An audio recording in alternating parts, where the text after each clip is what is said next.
Hoy escucharás el testimonio de Julieta, una mujer que descubrió que algunas casas no guardan memorias, sino presencias que exigen algo a cambio.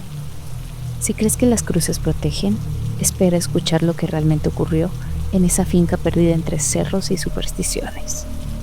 Bienvenidos a Diario del Infierno.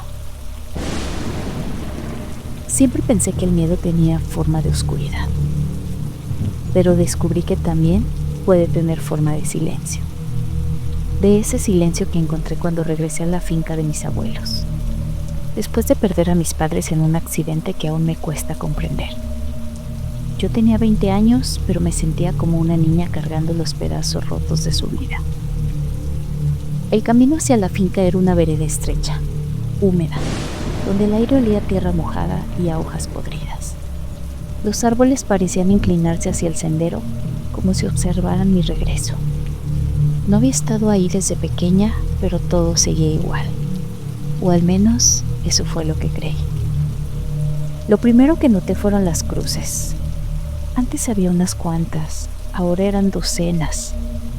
Eran de madera, metal, algunas atadas con listones rojos, otras clavadas torpemente en troncos y postes. Mi abuela decía que eran para proteger la casa, pero esa mañana me pareció que no defendían algo, sino que lo encerraban. La finca estaba vieja. El portón rechinó al abrirlo y una bocanada de aire frío salió de la casa. Desde el umbral sentí una presión en el pecho, un aviso, como si fuera una advertencia, pero yo no tenía más a dónde ir. La primera noche, el insomnio me acompañó como una sombra. Desde mi cuarto escuchaba un golpeteo constante que venía del patio, a un ritmo irregular. No sé describirlo, pero era como algo golpeando la tierra. Pensé que era la lluvia hasta que me di cuenta que afuera no estaba lloviendo. A la mañana siguiente me atreví a preguntarle a mi abuela por esos sonidos que había escuchado, pero ella solo murmuró que en esa finca la noche tenía vida propia. Y poco a poco comencé a darme cuenta que ella habitaba el patio y que cada vez que el viento movía las cruces, se persinaba con un temblor en las manos que jamás había visto en ella. Los días pasaron entre las tareas del campo y un ambiente que se volvía cada vez más denso. Los animales estaban inquietos, las gallinas no se acercaban al pozo y los perros aullaban cada madrugada como si algo invisible caminara alrededor de la casa. Fue entonces cuando recordé lo que escuché de niña, que en esos cerros se aparecía una bruja, una de las viejas, de las que no son humanas desde hace generaciones. Mi abuelo siempre se reía, pero ahora lo veía levantar cruces nuevas, más grandes, más pesadas, todas apuntando hacia el pozo del lodo. Y fue esa misma noche, mientras intentaba dormir, cuando escuché por primera vez una respiración pegada a mi ventana. Esa respiración se sintió como si fuera algo olfateándome a través de la ventana. El vidrio me retumbaba tan fuerte que pensé que eso, lo que fuera que estuviera afuera, podría oírlo. Así que no me moví, ni siquiera respiré. Cuando por fin logré incorporarme, la ventana estaba empañada desde afuera, como si alguien o algo hubiera exhalado sobre ella. Dejé la cortina cerrada porque no quería comprobar si había huellas. No quería confirmar lo que ya era evidente. Algo estaba rondando la finca y estaba cada vez más cerca. Desde esa madrugada, el ambiente de la finca cambió. Los árboles parecían retorcerse hacia el pozo, un agujero oscuro que siempre estuvo ahí, rodeado de lodo espeso y moscas, que nunca desaparecían, ni siquiera en invierno. Mi abuelo pasaba horas vigilándolo, con un rosario apretado y la mirada perdida. Nunca lo había visto así. Las noches poco a poco se volvieron interminables. Escuchaba pasos en el techo, uñas largas arrastrándose sobre las tejas. Y entre los cerros, de madrugada, sonaba un chillido agudo, casi humano, pero con un eco que vibraba en el estómago. Los perros dejaban de ladrar y se escondían. Una noche, mientras intentaba dormir, la casa entera se estremeció con un golpe fuerte. Mi abuelo salió al patio con una linterna, y aunque yo lo seguí unos minutos después, no pude alcanzarlo. Hacía mucho viento, tanto que hacía chocar las cruces unas con otras. Y en medio del caos, pude ver una figura en lo alto del cerro.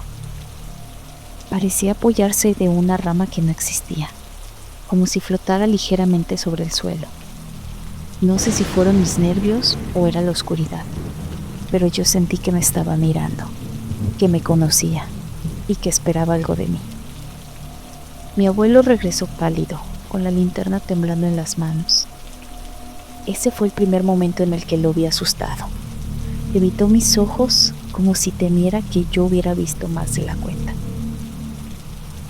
Esa misma madrugada, una tormenta se formó sobre la finca.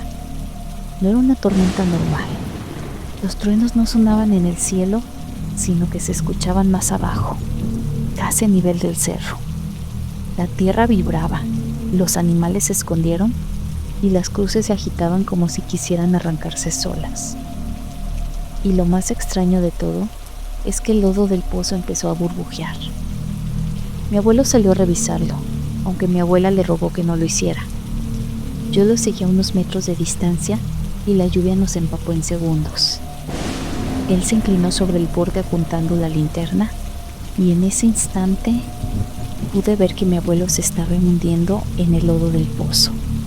Literalmente el pozo se lo estaba tragando. Yo me espanté mucho y no supe qué hacer. Solo grité su nombre, aunque mi abuela me había dicho muchas veces que pronunciar un nombre cerca del pozo atraía miradas que no eran humanas. Y a pesar de eso lo hice.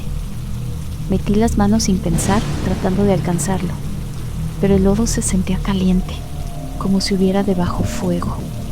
Y entonces la vi. Entre la lluvia y los rayos, una figura emergió del cerro, moviéndose con una velocidad imposible. Era la misma silueta que había visto antes, pero ahora estaba más cerca, tan cerca que pude distinguir su piel. Era arrugada, grisácea, pegada a los huesos. Y entonces escuché una risa que resonó entre los árboles. Yo seguía intentando ayudar a mi abuelo, pero no pude. Mi abuelo solo desapareció. No hubo un grito, no hubo un último intento de aferrarse. Vi el rostro de mi abuelo como si él supiera exactamente qué era lo que estaba pasando. Y entonces vi a la figura que levantó un brazo, un gesto lento, como si reclamara lo que era suyo. En ese momento quise correr, pero mis piernas no respondieron. Solo podía escuchar la lluvia y cómo el viento golpeaba tan fuerte que cada cruz hacía un sonido diferente.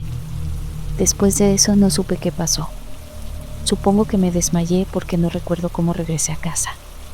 Solo sé que mi abuela me encontró tirada fuera de la puerta. Me encontró empapada, temblando, con las uñas llenas de lodo. Esa noche la tormenta no paró. Mi abuela solo me levantó, me llevó adentro y no dijo ni una sola palabra. Los días siguientes fueron extraños. Mi abuela no habló del pozo, no lloró, solo reforzó las cruces, le añadió más listones y apagó todas las luces antes de que llegara la noche. Actuaba como si hubiera estado esperando ese desenlace desde siempre, como si ella ya hubiera sabido qué era lo que iba a pasar. Yo ya no podía dormir. Cada vez que cerraba los ojos, veía el lodo moviéndose, tragándose a mi abuelo, y veía esa cosa mirándome directamente. Y entonces entendí que esa cosa no había venido por mi abuelo, había venido por mí, pero él se interpuso. No sé si lo hizo porque sabía lo que ocurriría, o porque los viejos siempre entendieron que esa finca tenía un precio. Cuando finalmente decidí marcharme, mi abuela no me detuvo. Solo me entregó un pequeño crucifijo y dijo que a veces la tierra reclama lo que es suyo. No supe si hablaba de mi abuelo o de mí. Hoy, meses después lejos de la finca, a veces sueño con la tormenta, con el lodo, con la figura en el cerro. Son sueños que siguen atormentándome. Aún me pregunto por qué mi abuela no hizo nada en ese momento. ¿Por qué lo dejó que pasara de esa manera? Y aunque busco explicaciones, como leyendas viejas, historias de brujas, delirios provocados por el duelo, hay noches en las que escucho, muy a lo lejos, ruidos como los que escuchaba cuando estaba en la finca. Y eso me da la sensación de que esa cosa todavía sigue buscándome. Gracias por acompañarnos a lo largo de esta historia. Si te gustó, compártela con alguien que ame el misterio como nosotros. Suscríbete para explorar juntos los rincones más oscuros de lo desconocido. Nos encantaría saber qué piensas, y si tienes tus propias historias de terror, compártelas en los comentarios. Aquí, en Diario del Infierno, queremos conocerlas todas.